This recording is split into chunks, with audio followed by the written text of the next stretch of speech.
آخرکار اسما کا ڈر کہ اگر ریا کبیر کے ساتھ مل گئی تو ان کی گیم انہی پر الٹی پڑ جائے گی، یہ سچ ثابت ہونے لگا۔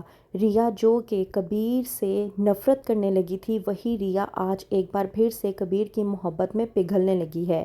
اتنا ہی نہیں، وہ کبیر کی محبت پر ایک بار پھر سے یقین کرنے لگی ہے۔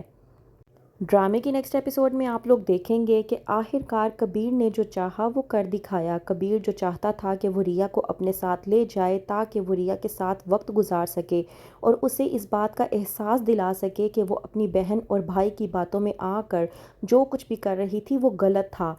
کبیر آج بھی اس سے بے انتہا محبت کرتا ہے اور اتنی شدت سے محبت کرتا ہے کہ وہ ریا کو خود سے جدا نہیں ہونے دینا چاہتا۔ وہیں پر دوسری طرف مبین شاہ جو کہ اپنی بیوی وفا سے کہتا ہے کہ تم نے مجھ سے جھوٹ بول کر اچھا نہیں کیا، اگر یہ بات تم مجھے پہلے ہی بتا دیتی تو معاملہ کچھ اور ہوتا، لیکن اب میں اپنی ماں کی خواہش کے مطابق دوسری شادی کروں گا تاکہ میں انہیں بچہ دے سکوں۔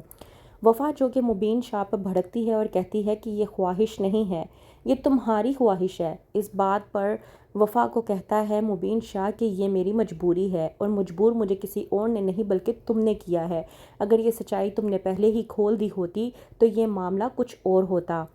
وہیں پر دوسری طرف کبیر اور ریا کی طرف سے جب مابینہ کو یہ خبر ملے گی کہ کبیر کے بچے کی ماں بننے والی ہے ریا، تو کیا مابینہ ریا کی تمام تر کوتاہیوں کو معاف کر پائیں گی؟ ریا جو کہ کبیر کے ساتھ بچکانہ حرکتیں کرنے کی کوشش کرتی ہے اور کہتی ہے کہ میں تمہارے ساتھ ایک کمرے میں نہیں رہوں گی بلکہ مجھے ایک الگ کمرہ چاہیے۔ کبیر جو کہ ریا کی ان حرکتوں سے پہلے سے ہی واقف ہوتا ہے تو وہ ہوٹل کے مینیجر کو آگاہ کر دیتا ہے اور کہتا ہے کہ اگر ایسی کوئی بات ہو تو اس کے مطابق تمہیں ہوٹل کی لائٹ آف کرنی ہوگی، اور ایسا ہی ہوتا ہے۔ کبیر جو کہ کہتا ہے ریا سے کہ تمہاری خواہش کے مطابق میرے کمرے کے سامنے والا کمرہ تمہارے لیے میں نے کھلوا دیا ہے، تم وہاں پر جا سکتی ہو۔ ریا جیسے ہی اس کمرے میں جاتی ہے کمرے کی لائٹ بند ہو جاتی ہے، جس کی وجہ سے ریا گھبرا کر واپس کبیر کے پاس آتی ہے اور کہتی ہے کہ مجھے بہت زیادہ ڈر لگ رہا ہے، میں اس طرح سے اندھیرے میں نہیں رہ سکتی، تو میں نے فیصلہ کیا ہے کہ میں تمہارے ساتھ اسی کمرے میں رہوں گی۔ کبیر جو کہ ریا سے کہتا ہے کہ تمہیں ڈرنے کی ضرورت نہیں ہے، میں تمہارے ساتھ تھا اور تمہارے ساتھ ہمیشہ رہوں گا، تو تمہیں اس بات کو لے کر ڈرنے کی بالکل بھی ضرورت نہیں۔ ریا جو کہ کبیر سے کہتی ہے کہ باتیں مت بناؤ، مجھے سونا ہے۔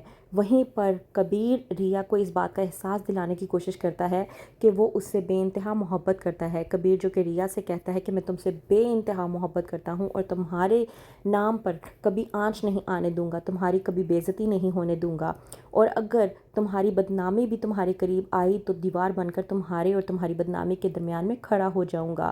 کبیر کے منہ سے یہ بات سننے کے بعد ریا حیران و پریشان ہو جاتی ہے اور سوچ میں پڑ جاتی ہے کہ کبیر ویسا بالکل بھی نہیں ہے جیسا اسما آپی نے کہا تھا کہ کبیر مجھ سے بدلہ لینے کے لیے شادی کر رہا ہے اور مجھے بدنام کر دے گا، تو پھر آخرکار اسما آپی نے مجھے ایسا کیوں کہا؟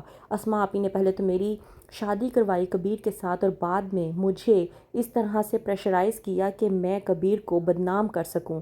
آخرکار اس کے پیچھے اسما کی کیا چال ہو سکتی ہے؟ اس کے بارے میں ریا سوچتی ہے کہ مجھے اب پتہ لگانا ہوگا۔ تو کیا ریا پتہ لگوا پائے گی کہ اسما نے یہ جو کچھ بھی کیا وہ کسی اور کے نہیں بلکہ واجد کے کہنے پہ کیا؟ کیا ہوگا آگے؟ مزید جاننے کے لیے دیکھتے رہیے ڈرامہ سیریل من مست ملنگ۔